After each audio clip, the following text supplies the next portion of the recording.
mobile de décrocher de gros marchés et se faire assez d'argent, certaines entreprises de la place ont osé falsifier des documents administratifs et bien d'autres mobiles en tout cas qui les incriminent. Mais on finit heureusement donc par tomber dans les filets de l'autorité de régulation de la commande publique, en abrégé ARCOP. Je reçois sur ce plateau Ismaël Oudraogo. Bonjour. Bonjour Roland, mesdames et messieurs, bonjour à tous et à toutes et très bon week-end à tous en compagnie des programmes de Burkina Info TV.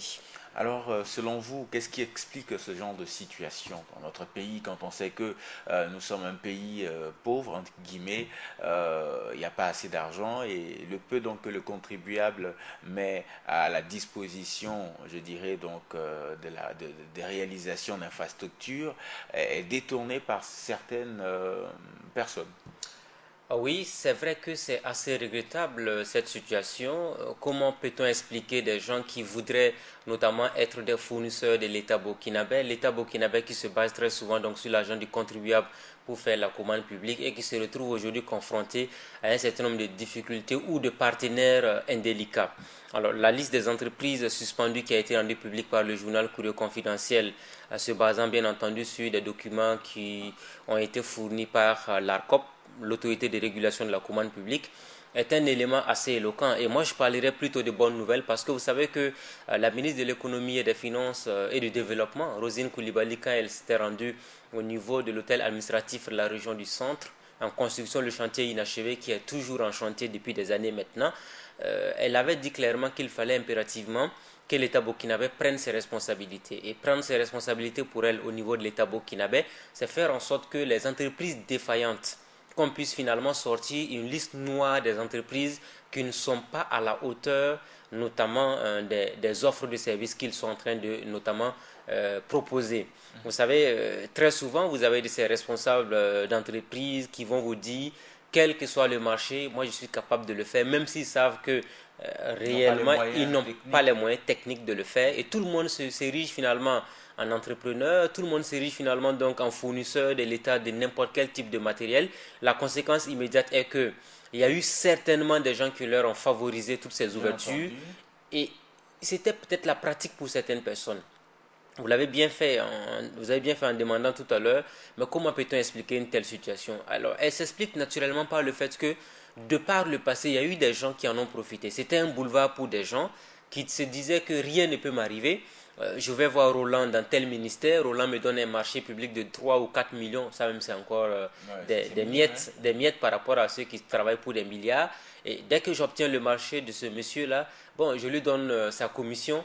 Et ça roule, quoi, comme on dit tout simplement. Ça ne peut pas continuer comme ça. Donc, du coup, quand on regarde un peu les mobiles qui ont été formulés, les motifs de sanction des 15 de ces entreprises, falsification de documents administratifs, c'est suffisamment grave parce que si un patron d'entreprise se permet un tel comportement, à la limite, vous méritez tout simplement d'aller séjourner au niveau de la maison d'arrêt et de correction.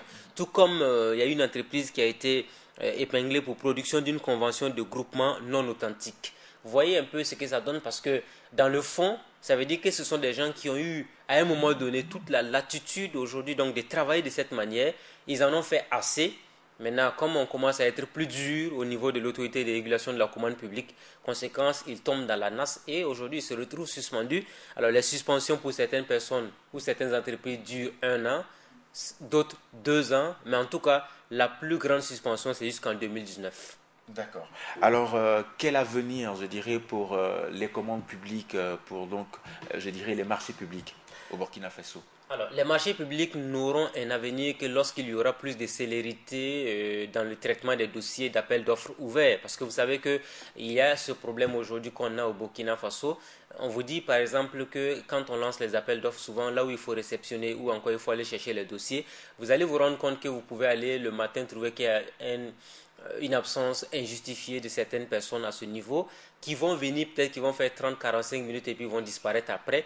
La conséquence immédiate de cette situation, c'est le fait qu'il y a des gens qui ont compris finalement que la stratégie, c'est de toujours se faire corrompre pour avoir les documents. Voilà, je suis absent de mon poste et après, comme les entreprises sont dans nécessité d'avoir les dossiers, on essaie de passer par toutes les voies nécessaires pour en avoir. Conséquence, il y a des gens qui se font corrompre. Et ça, c'est un sérieux problème parce qu'il faut assainir même toute la chaîne liée donc au marché public. Parce que on a 16 entreprises aujourd'hui qui sont suspendues, mais de par le passé, là, est-ce que ces entreprises arrivaient à avoir des marchés avec l'État?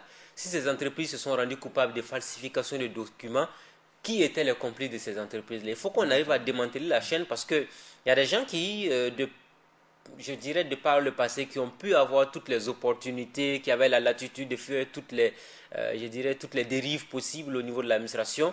Mais quand on sanctionne les entreprises, qu'on essaie de pousser les enquêtes jusqu'en profondeur pour dire ceux-là qui favorisent. Très bien, il faut sanctionner donc toutes les personnes qui ont favorisé ces pratiques-là pour qu'on ne puisse plus jamais avoir donc des entreprises défaillantes qui vont toujours soumissionner pour des marchés publics et conséquence, en fait, je ne parle même pas de la qualité, mais comment se fait-il qu'un patron d'entreprise se permet de fabriquer, en fait, de falsifier des documents? Là, c'est suffisamment grave, c'est un crime, c'est un délit qu'il faut impérativement condamner, mais au-delà de la suspension, il faut aller jusqu'au procès pour servir d'exemple pour les autres patrons d'entreprise, pour leur dire ce n'est plus comme ça qu'il faut se comporter dans ce pays-là. D'accord. Il y a d'autres entreprises qui ne procèdent pas de la sorte, qui voilà, donc, sont défaillants au niveau, je dirais, de la productivité. Sur le terrain, ils ne sont pas vraiment à même de réunir toutes les conditions techniques pour exécuter un marché. Alors, ces personnes-là, est-ce possible aussi de les sanctionner? Il faut les sanctionner, ce n'est pas une question de est-ce possible, c'est possible de les sanctionner, il faut juste sévir comme il se doit. Vous savez qu'il y a des entreprises qui arrivent à obtenir des marchés et la population elle-même se demande mais qu'est-ce qui se passe avec cette voie par exemple? Il y a des voies à Ouagadougou qui n'ont jamais été réceptionnées mais qui sont dégradées actuellement. Ça veut dire qu'il y avait un laisser-faire de telle sorte que il y en a qui s'en fichaient pas mal de l'avenir de la population parce que si vous avez un patron d'entreprise qui va se montrer en grand public, qui va prendre un marché de plusieurs milliards de francs CFA. Il est incapable même de terminer ses chantiers. Encore lui qui est là, qui parraine des cérémonies, qui donne des millions, on dit voilà c'est un bon mécène et tout ce qu'on veut. Mais les populations oublient rapidement. Les routes que vous êtes en train d'emprunter aujourd'hui qui ne sont pas de qualité, ce n'est pas normal qu'on finisse de réaliser une route. En moins de 2 ou 3 ans, la route n'a jamais été réceptionnée. Au même moment, ça commence à se dégrader. Comment vous pouvez expliquer ce comportement-là? Ça veut dire que ce n'est pas normal. Moi, je me dis toujours, j'aimerais bien savoir quelle est cette entreprise-là qui a réalisé l'avenue Charles de Gaulle. Vous connaissez l'avenue Charles de Gaulle? Cette avenue qui a été victime de toutes les manifestations possibles à Ouagadougou, à côté de l'université, des pneus ont été brûlés sur cette voie. Mais même demain matin, vous reprenez cette voie, elle est toujours opérationnelle. Ça veut dire tout simplement que toutes les entreprises défaillantes, il va falloir même qu'au niveau du ministère des Infrastructures, parce que le ministre Bougouma a fait une sortie, mais il faut qu'il aille au-delà de cette sortie. Toutes les routes, qu'il fasse l'état des lieux des routes à Ouagadougou et Bobo-Dioulasso, particulièrement, notamment à Ouagadougou, moi j'en connais des routes qui n'ont jamais été réceptionnées, mais qui sont dégradées aujourd'hui.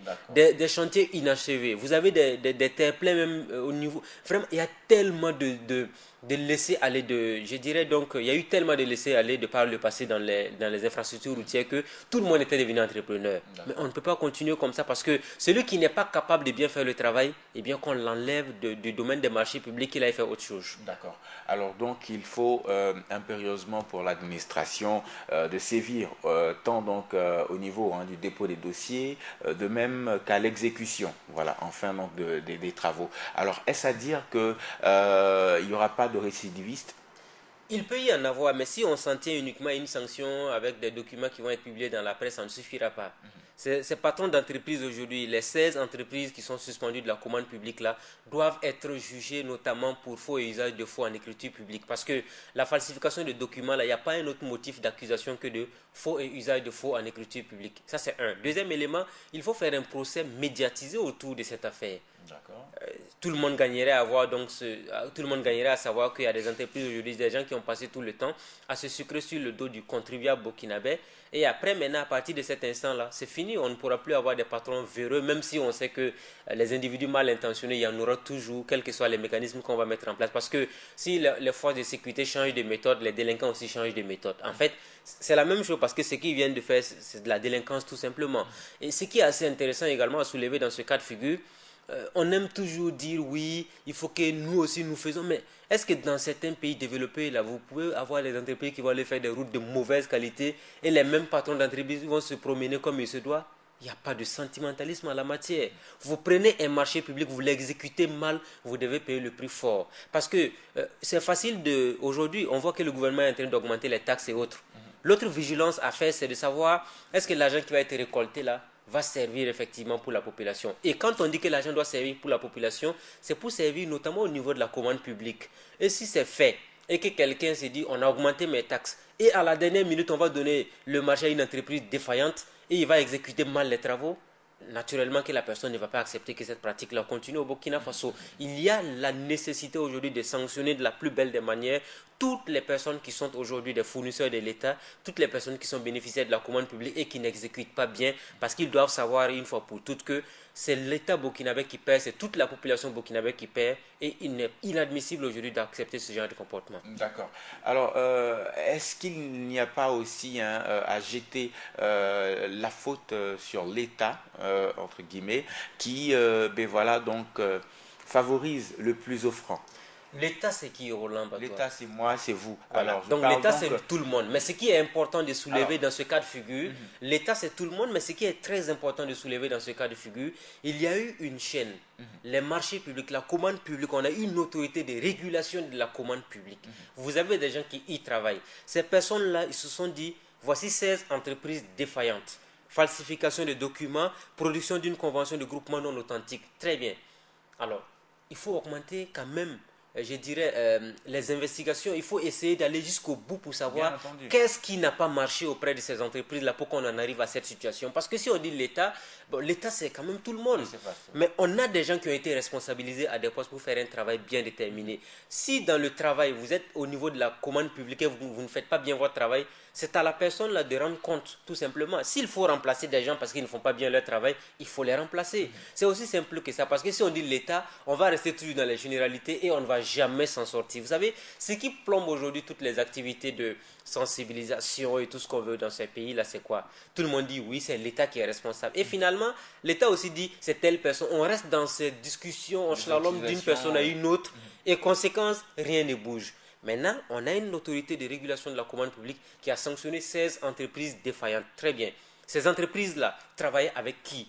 Qui étaient les parrains de ces entreprises? Ces entreprises-là profitaient des marchés publics par le truchement de quelles personnes? Voilà. Ainsi de suite. Donc, on fait toute la lumière et là, on saura qui a fait quoi et qui sera sanctionné. Bien, merci à vous, monsieur Ismaël Ouedraogo. Je rappelle, vous avez porté votre analyse sur les entreprises aujourd'hui donc frappées par voilà, cette loi, si je peux me permettre l'expression, bien entendu, par l'autorité de régulation de la commande publique, donc qui ont été voilà, donc, saisies, vu donc le dépôt de faux documents. Voilà. Édito que vous pourrez retrouver, chers téléspectateurs, sur notre page Facebook Burkina Info TV.